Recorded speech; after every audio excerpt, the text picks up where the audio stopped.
Time to rock and roll! Hello my friends. My name is Bot Mathematician and this is Holomancer. Also, Chief Investigative Reporter Dora joined us this evening.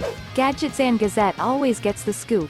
We are forced to return to discussing the Hearthstone monetization crisis, as the situation is changing very dynamically and we are receiving more and more alarming signals and ambiguous news. Microsoft is cutting its gaming business piece by piece and the question of profitability of projects is more acute than ever. The next few months will be crucial in determining the future of Hearthstone. We have very positive expectations, but management's actions only confirm that the game has revenue problems. In this video we will tell you how Hearthstone management plans to make players pay money. How effective is the new strategy of selling premium cosmetics, including mythic skins? And what does the future hold for the game? So what's going on with the game right now? We have dedicated several of our previous videos to finding answers to this question. To be honest, we have no idea what's really going on.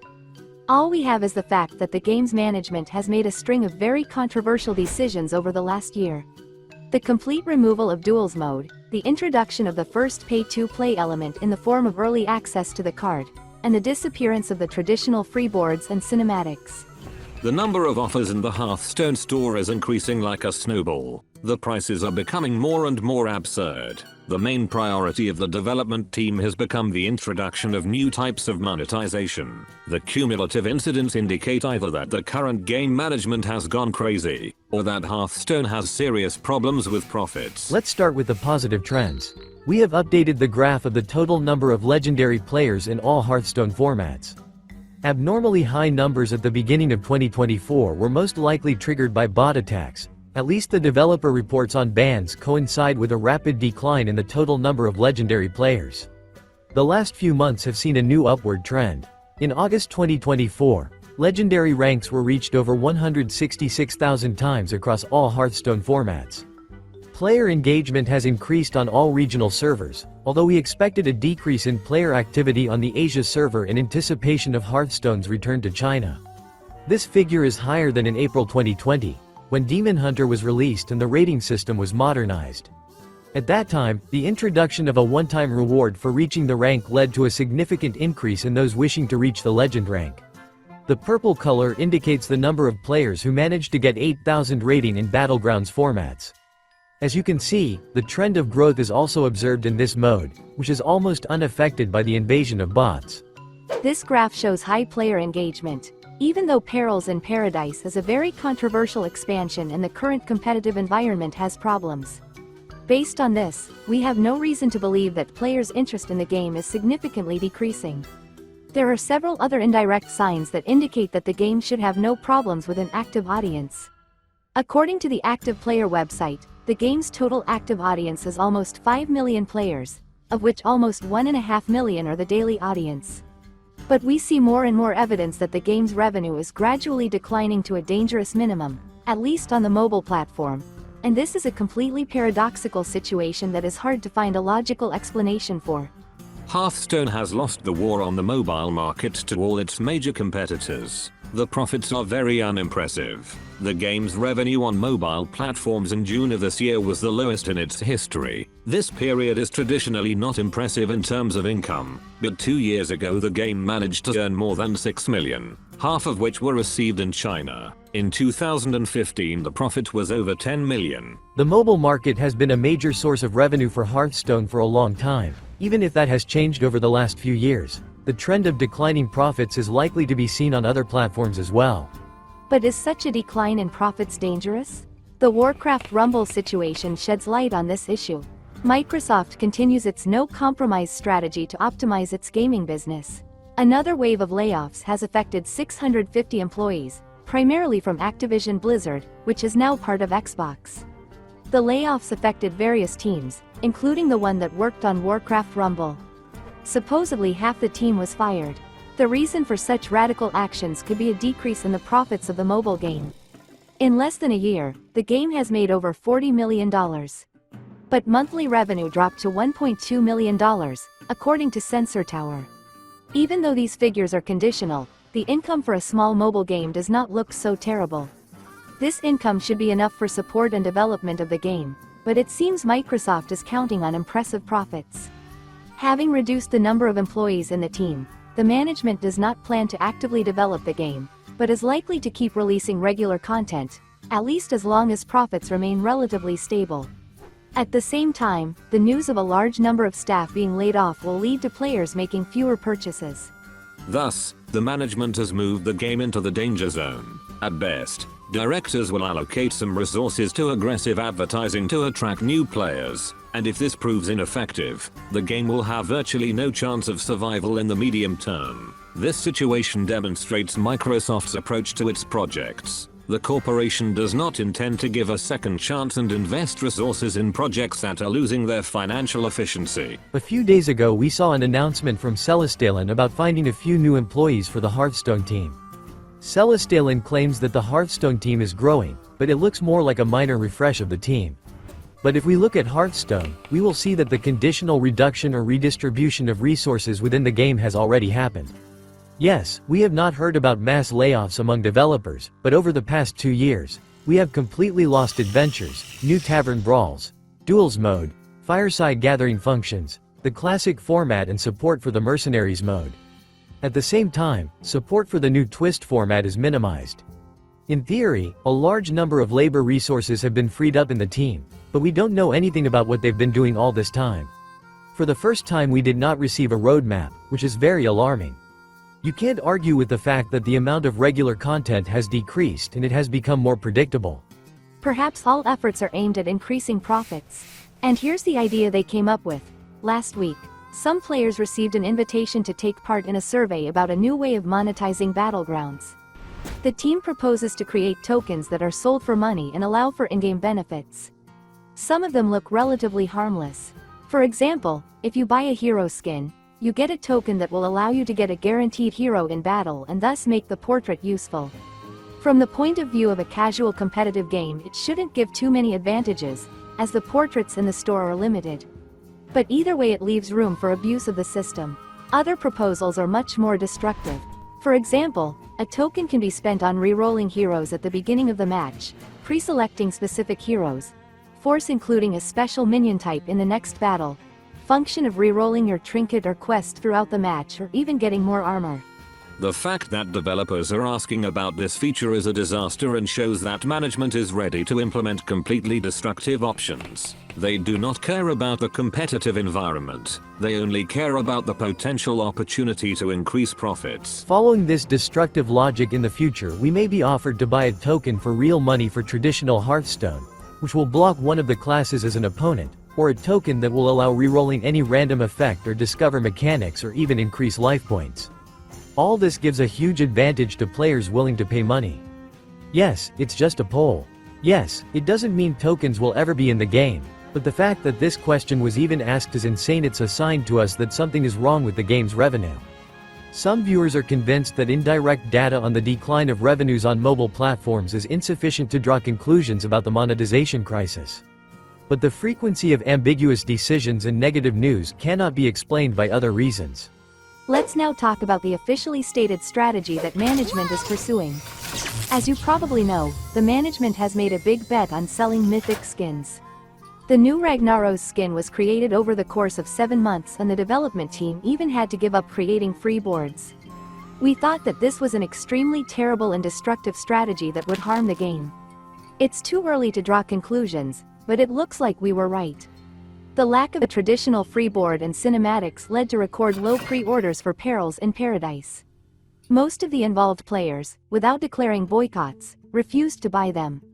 And finally the mythic skin release has happened and it looks like a flop.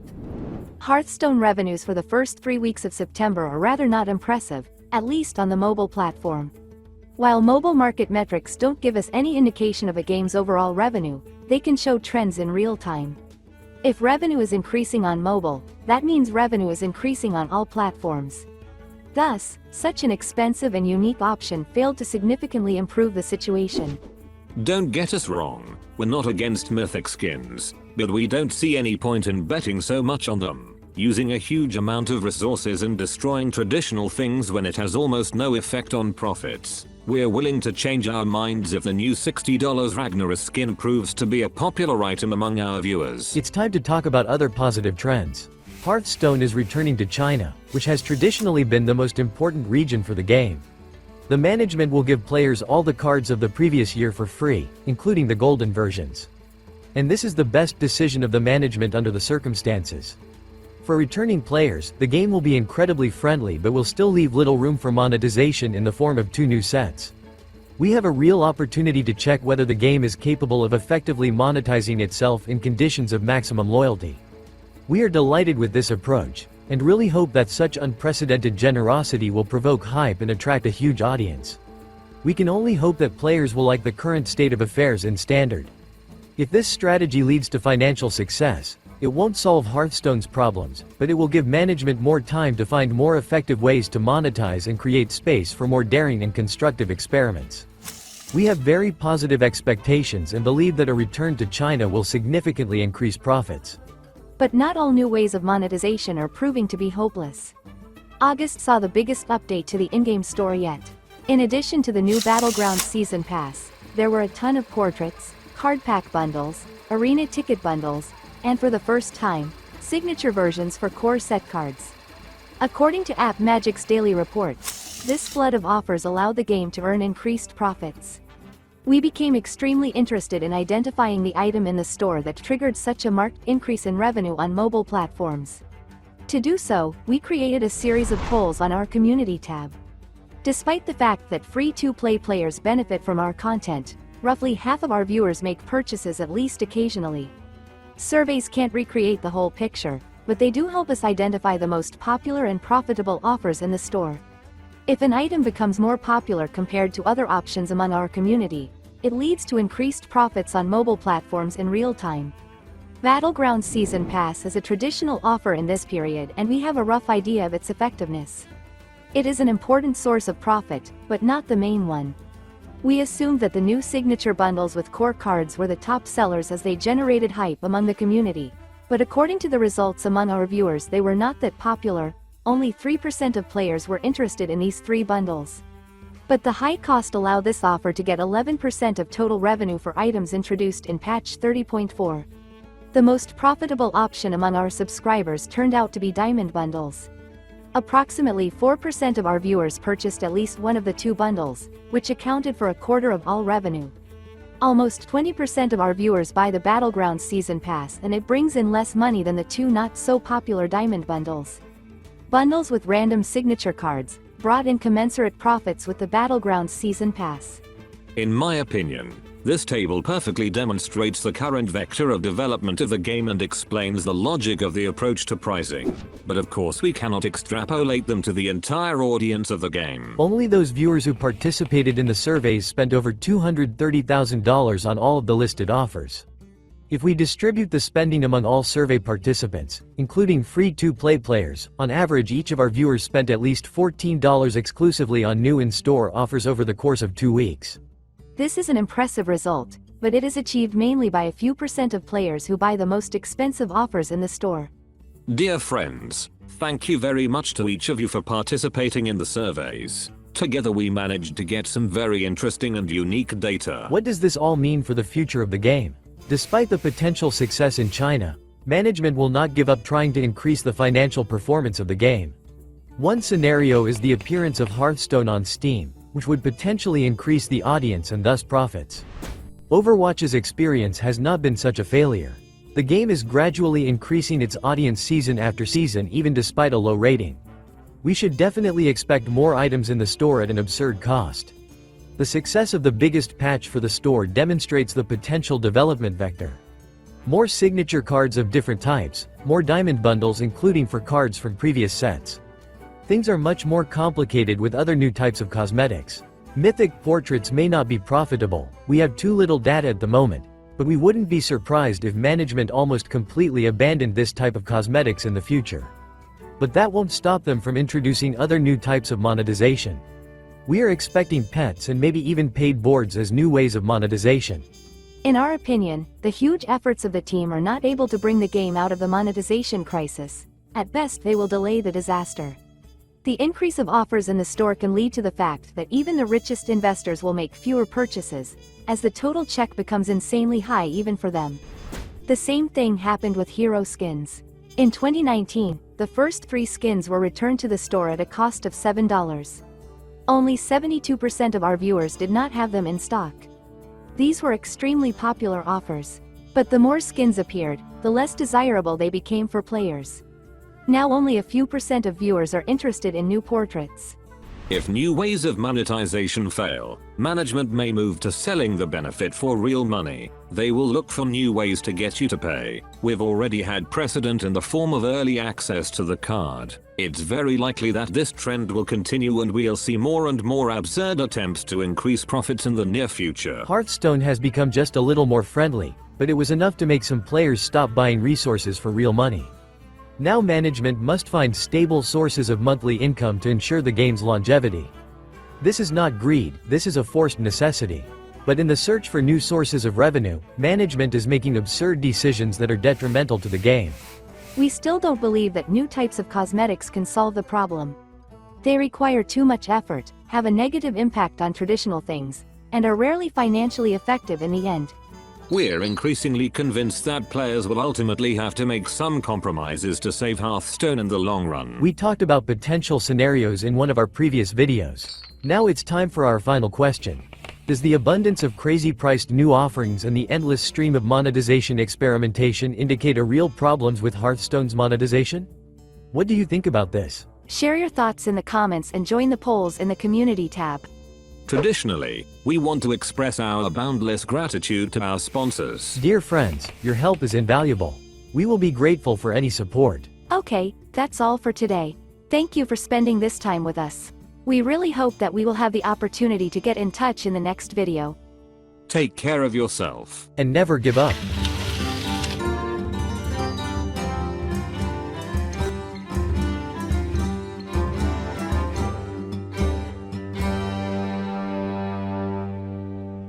Job's done.